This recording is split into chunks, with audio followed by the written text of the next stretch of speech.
বটতলা বাজার থেকে দশমীঘাট পর্যন্ত নির্মীয়মান ড্রেন পরিদর্শন করলেন মেয়র দীপক মজুমদার। গোটা আগরতলা পুর নিগম এলাকা জুড়ে চলছে উন্নয়নমূলক কাজ।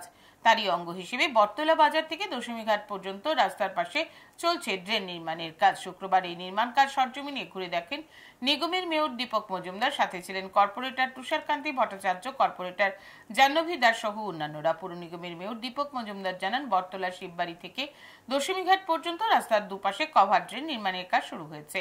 কিছু কিছু লোকের অভিযোগ ছিল ড্রেন নির্মাণের কাজ সঠিকভাবে হচ্ছে না, তাই এই দিন ইঞ্জিনিয়ার সহ সংশ্লিষ্ট আধিকারিকদের নিয়ে নির্মীয়মান ড্রেনটি সরজমিনে ঘুরে দেখেছেন।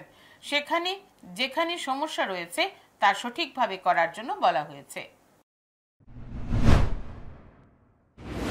কিছু লোকের অভিযোগ ছিল যে কাজটা করা হচ্ছে সেটা সঠিকভাবে স্পেসিফিকেশন হচ্ছে না। সেই কারণে আমাদের একজন ইঞ্জিনিয়ার বা অন্যান্য অফিসারদের নিয়ে এসে এটা সত্যতা যাচাই করার জন্য এটা ভিজিট করেছি।